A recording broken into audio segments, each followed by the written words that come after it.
มาค่ะพี่น้องสำหรับคลิปนี้สิมาบอกถึงเรื่องราวมือขึ้นนะคะมือขึ้นที่ผ่านมาสำหรับมือว่านกับพี่น้องวันที่3ตุลาคมถือว่าเป็นวันเปิดฤดูกาลของคณะหมอลำเสียงวีหกบอลนกพงศกรนับพี่น้องนอดแล้วเนี่ยละก็ได้มีการรับเชิญทางด้านน้องธิดาลาวนะคะไปขึ้นทั้งเวทีนำแล้วนี่แหละครับพี่น้องเรียกได้ว่า FC แฟนคลับสุดภูมิใจนะคะเป็นอย่างคือบอกว่าแบบนั้นวินาทีที่มีการมอบมาลัยนะคะมาลัยเงินแสนให้กับทางด้านน้องธิดาลาวค่ะพี่น้องนะเอิญมาเป็นวินาทีที่หลายคนนี่ภูมิใจในตัวน้องแห้งแล้วก็รวมถึงตัวของน้องเองนะแต่ว่าน้องธิดาลาวก็คือสิดีใจบักคักเลยล่ะที่ได้มาลัยพวงนี้ก็ถือว่าเป็นมาลัยพวงแรกของน้องเนาะพี่น้องเนาะก็เป็นมาลัยเงินแสนพวงแรกของน้องวันเถาะนะคะเอากะดีใจกับน้องนำแล้วก็เสียว่าหลังจากนี้ต้องได้หลายก่อน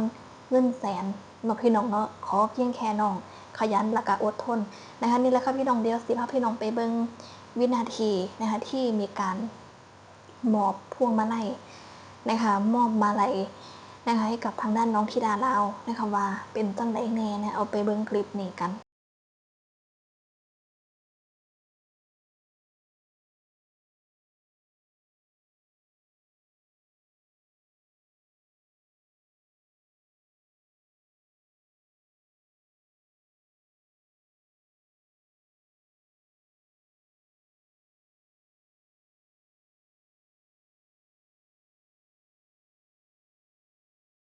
ทำที่นี่ด้วยใจน้องอายสักุณาพรโอ้ยลองอายนี่เห็นแต่ความมันตัวพลายเท่านี้อับซ้อนเนาะไอ้หลานเนี่ยต้องตัวก็พี่น้องให้ลูกเอาดูก่อนไอ้หลานหน่อยดีกว่าโอ้ยยี่หลาหน่อยถ้ามันล่าอองข้าวฟอง สบายดีลูกสวัสดีค่ะ สบายดีมาตั้งใจละลูกมาเดโซโปโปล่าค่ะแพงไรครับ เพลงสวรรค์นาเขตตะกี้เพื่อนดอกหัวที่มันอยู่หางมันโอ้ยมีอยู่สมองสุบอนเนาะเลยแสงสวรรค์นักเรียนอายุเท่าไหร่แล้วลูก11 ปีแล้ว11 ปีน้องเวลาเราตอนนี้เรียนหนังสืออยู่กับลูกเรียนอยู่บ้ากอกไก่ครับลูกกอกาก็เขาไปว่ารถร้านซื้อของยังต่างห้องกอกไก่ห้องบ้านของผมที่ห้องระบุแล้วกออะไรลูกปอไก่ กอกไก่บอยยังบอแม่ไหนบ่อแกบ่อมายังอ่ะบ่อแม่บอกแม่ไม่จะมาบอกเส้นหาไม่ให้ลูกเราจะสู้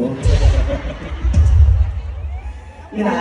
ลูกว่ามาเปิดวงเสียงมีหกนี่พี่น้องมาจากสปปเล่าหลายแห่งขอเสียงพี่น้องเมืองเล่านะครับมาหวัดตะลุบ้านถูกไหมเป็นมากขาดอยู่ดีก็คือที่เราแค่ได้ถามมาได้นะที่เราเล่ากับแม่ให้ยังไงเฮ็ดดีน้องลูกเราเนี่ยน้องมือเว้นเนาะเป็นนางลีเลยนะโอ้ยแม่มาจากเมืองลาวเนี่ยลูกโอ้ยขอพ่อตัวจริงป้าแต่มาเป็นยิ่งใจโกงกับมุงเลยนี่แค่รับไปเห็นอยู่น้องที่ดาเล่าข่าวน้องที่ดาเล่าไม่ได้ขับเลยเอาขอเสียงไปขับน้องที่ดาเล่าหน่อยเร็วบางงานไปข้างคุณไม่พอก็หลุดทุกประกอบดีแล้วยังน้ำยังเรียนไม่บอกมาให้ขึ้นก่อนเลยแม่ทั้งตัวก็มีน้องให้ลูกสวัสดีครับผมมาจากที่นัทภูมิครับบุรีรัมย์นครแม่เพื่อนนักสังจังหวัดหนองบัวลำพูครับนายหญิงสาวสักน้อยแล้วเป็นสาวจีมาให้แกนพี่น้องต้องไปพัฒนาเองโซ่จ้าฝูงสวัสดีค่ะน้องอายสักุณาพรเสียงหกค่ะสวัสดีครับอยากจะขอขอบคุณรางวัลน้ำใจดังหนาวิธีแล้วก็ขอขอบคุณมาลัยทุกพวงเลยนะคะขอบคุณป้าปีสัตมาพรนะคะแล้วก็เป็นชาบ้านลุกดิ๊กนะคะขอบคุณมาลัยใหญ่ๆจากบ้านหักวัดน้อยอายด้วยนะคะแล้วก็ขอบคุณแม่โอ้น้องวัวซ้อนะคะวันนี้แม่กับม่าแม่นะครับแล้วก็บ้านฮักอายไม่ใหญ่แต่พวงมาลัยใหญ่ทั้งหมดขอบคุณแม่พ่อขอบคุณแม่ต้อยนะคะขอบคุณค่ะแล้วเมื่อสิภาคอีหลายหน่อยเขียนไล่ซื้อของผู้ดีหลอกเนี่ยนะครับขอบคุณพี่น้องทุกคนที่มาไล่ด้านหน้าเวทีขอให้ร่ำขอให้รวยขอให้สุขภาพแข็งแรง ได้มาพ่อกันในปีทุกปีได้อีแม่เด้อนะครับ แม่จ้าอย่าเผากลับบ้านนะคะปีนี้หนูรับบทรับเรื่องเป็นตัวโกง ปาดโตโกงมานะ แม่ค่ะ เป็นในประเด็นลูกออกน้ำตอนไหน ออกตอนตีห้า ว้าว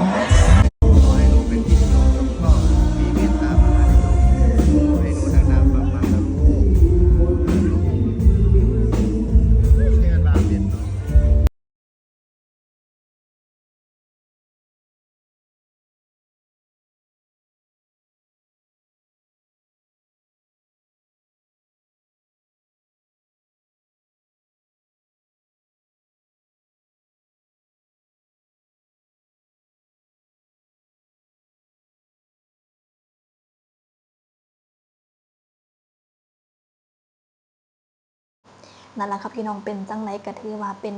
ภาพบรรยากาศเนี่ยที่ทุกคนต่างปลื้มใจต่างประทับใจนะคะมือว่านนี้ครับพี่น้องแอดมินได้เห็นอยู่ช่วงหนึ่งนะคะว่า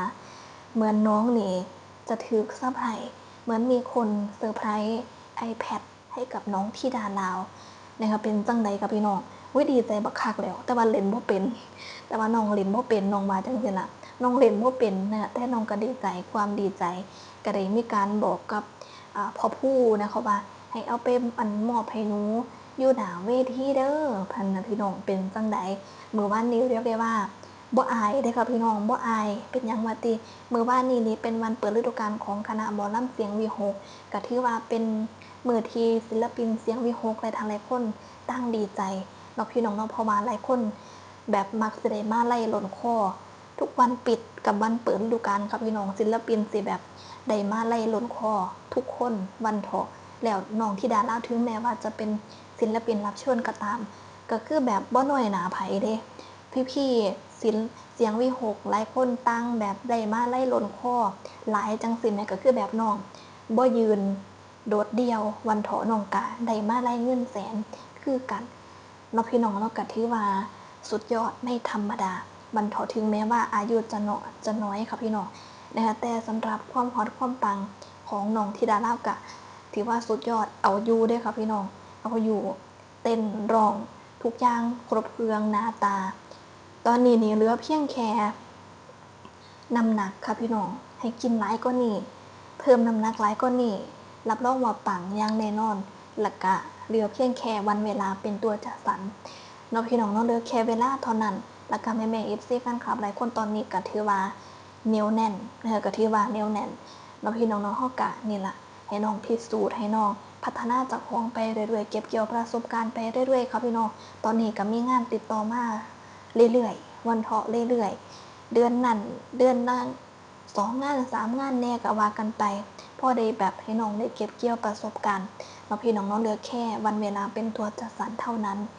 นะคะก็ตามนั้นนะครับพี่น้องก็รอติดตามผลงานของทางด้านน้องธิดาดาววันเถาะตอนนี้ก็ได้มาไล่เงินแสนนะคะเชื่อว่าน้องต้องได้หลายกว่านี้อย่างแน่นอนเป้าหมายต่อไปครับพี่น้อง200,000เป้าหมายต่อไป200,000จะทำได้ไหมหรือไม่ได้ก็ขึ้นอยู่ที่ FC แฟนคลับแล้วนะคะว่าจะซัพพอร์ตน้องได้คักส่ำใดนะคะเอานั่นแล้วครับพี่น้องสำหรับคลิปนี้ก็ขอจบคลิปไปสำหรับก่อนเนาะค่ะไว้ก่อนสวัสดีค่ะ